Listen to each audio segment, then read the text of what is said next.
Well, I have to say a big thank you to you, Mr. Ibrahim and Mr. Kohli, for such wonderful insights on how actually the telco dynamics is really shifting towards the fan, right? So, all right, the telco ecosystem, if we notice, is not complete without the industries that actually create the bedrock of the infrastructure, which is indeed vital for supporting the mega telecom services that can reach actually the end users. Well, ladies and gentlemen, it's time that we will be joined by the presence of a transformational leader and a certified independent director who has about more than 28 years of experience in the ICT industry in international environment. He's worked in Europe, APJC, and Africa. Well, during his professional career, he's worked in all key dimensions of ICT value chain, ranging from being management consultant to service provider to ICT technology and E2E solutions provider. Well, he returned to APAC after almost 2 decades of being in Europe, Africa, and USA to be a part of the digital revolution that is creating massive economic activity in APJC with four large countries, as we are aware: China, India, Japan, and Indonesia, amongst the top 10 in the world. Well, it's very humbling to be inviting on screen Mr. Sanjay Kaul, the President, APAC and Japan Service Providers Business, Cisco, to actually render the industry keynote address for all of us. Over to you, Mr. Kaul.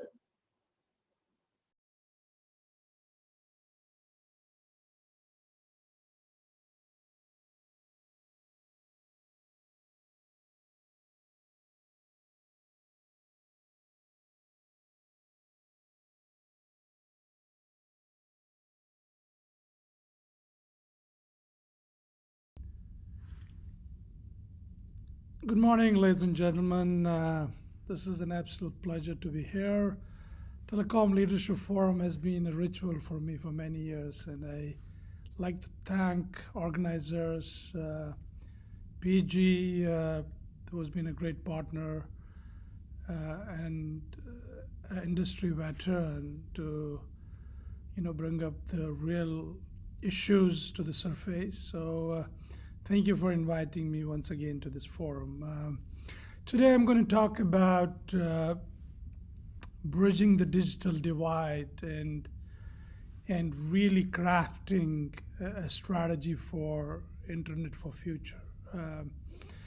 As you all notice, over the last 1 year since the pandemic was hit, the world has taken a big shift. In fact, the world has changed forever. And what I mean by that is truly we're seeing that the digital is taking a fast track. In fact, that's one good thing that pandemic has brought to the mix is that it has forced us to put digital on fast track. Today, every industry,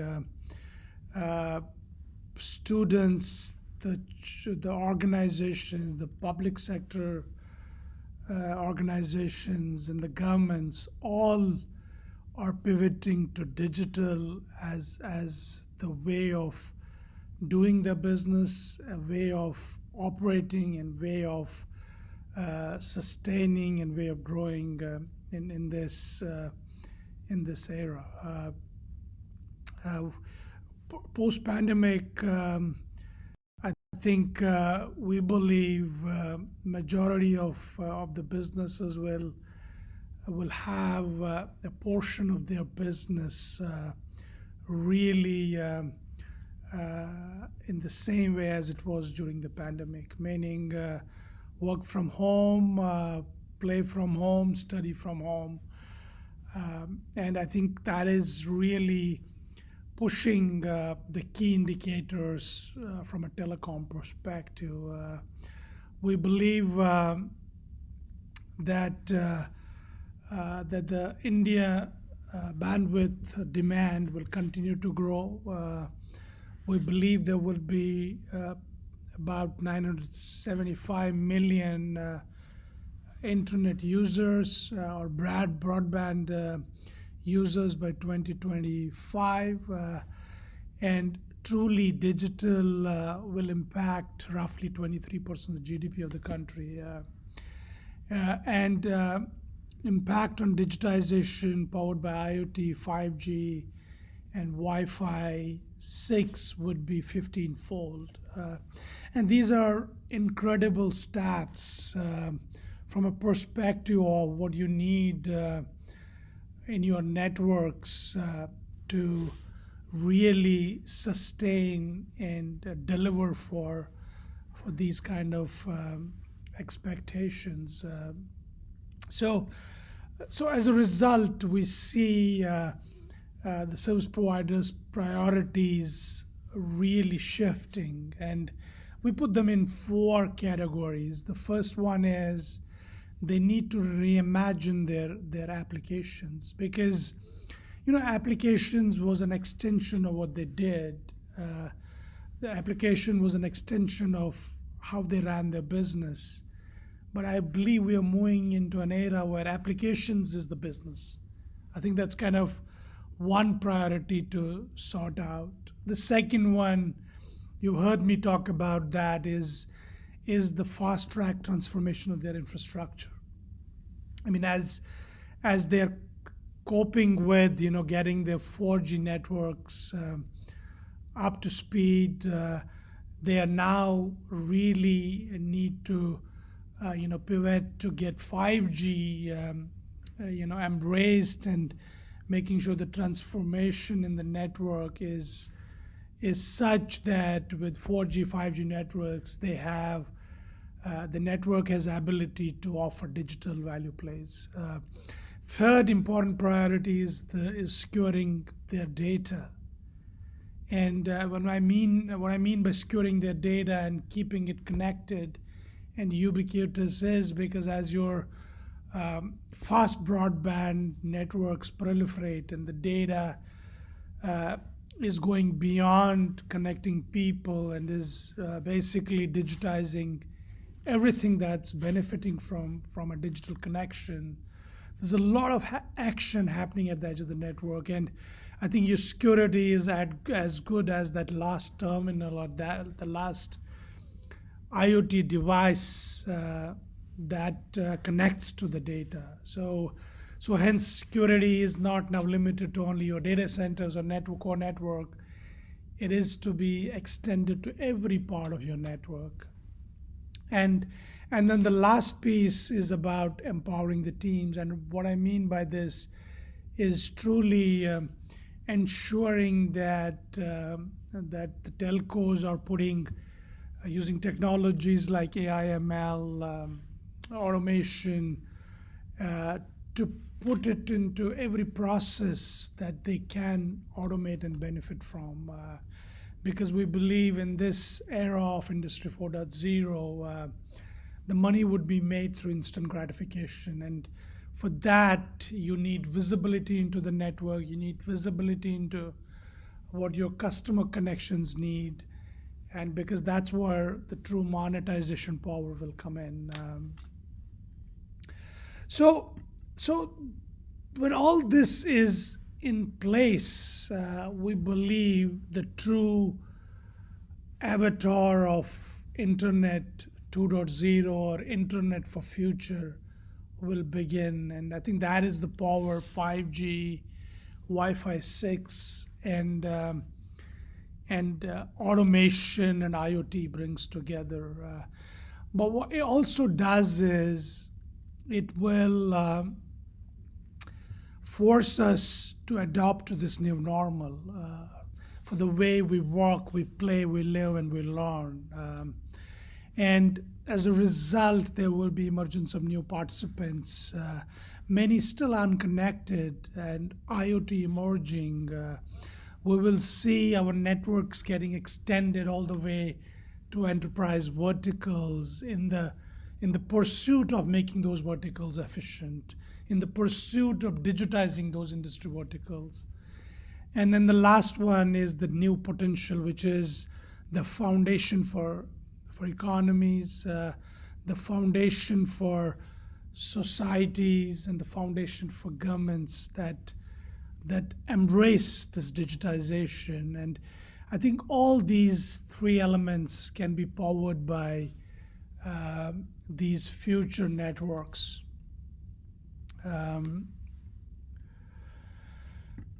But it calls for truly looking at the transformation. I think you probably heard me talk about in other forums. I summed that into four different tasks for the telcos and the SPs. The first and the fundamental one is to flattening their network, delayering of the complex networks. Today, these networks got built, over the years and have reached a point where there is a huge complexity in these networks. And as a result, there is a huge footprint out there, which is becoming a guzzler for energy consumption, guzzler for space consumption, and so on.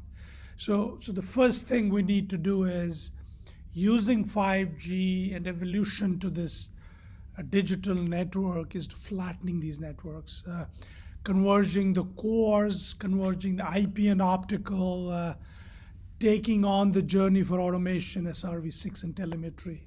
So these are elements of flattening the network. The second one is about data center transformation, which is really to create a multi-service edge, bring in spine and leaf architectures, ensure there is zero trust, zero touch environment. Security is ubiquitous, security is connected. And last but not the least, ensure a secure access service edge, because that's paramount in bringing the confidence in an external enterprise vertical to connect to your network, and as a result benefit and digitize themselves, because that's where the monetization will happen. That's where the value creation will happen. The third important leg is what I call Uberization of OSS bases. I think this is what the two digital value creation happens. We need to evolve our monolithic OSS basis systems to the ones that are agile, that are instant, that are enabling self-care, self-provisioning, and are cloud native in nature, so you can build up and build down the capacities as you need them. And then the last piece, ensuring that there is an end-to-end connectivity in security. It's critical as you move to this new era of 5G, cloud, and IoT.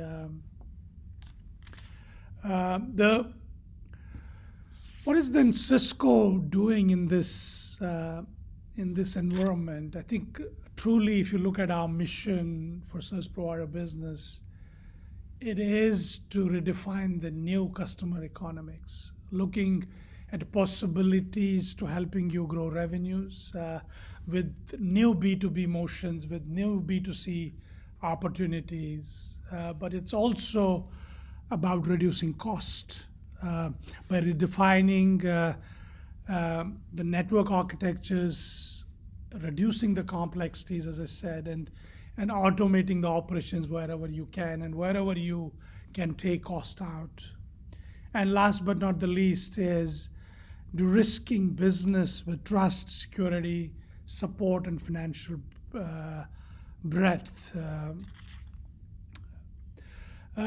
We have stepped up the game in terms of innovations. I think we are truly making massive investments on four fronts. First, bringing in technologies that will help you converge SD and transport. We've come up with an architecture called routed optical networks, which enables transition from chassis-based system to pluggables.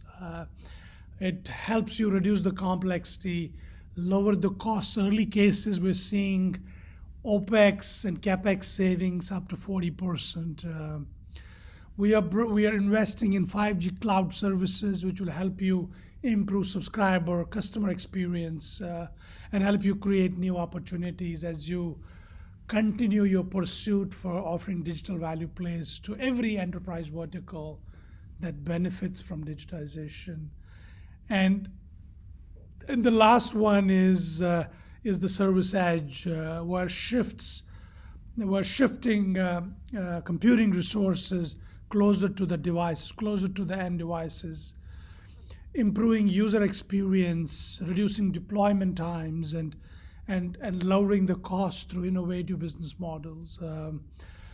So I think that's where our investments are going, and that's where we are gearing ourselves to partner you in this journey. At the end of the day, we have to be value creating, and that's what we're solving for.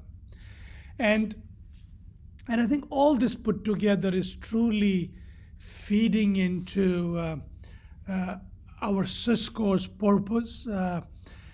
Everything that I have been talking about comes together with our purpose, which is to power an inclusive future for all. We have a unique opportunity to make a difference in this world, to build a better, more equitable and inclusive future for everyone. And this mission truly drives our actions, our investments, our conversations, and our priorities. It's about us. It's about you moving closer to the goal of positively impacting every citizen of India, and doing through that through technology, and doing through that bringing agile services, and doing through that by creating monetization, so the whole ecosystem behind you thrives in this coming decade, which is the decade of Industry 4.0.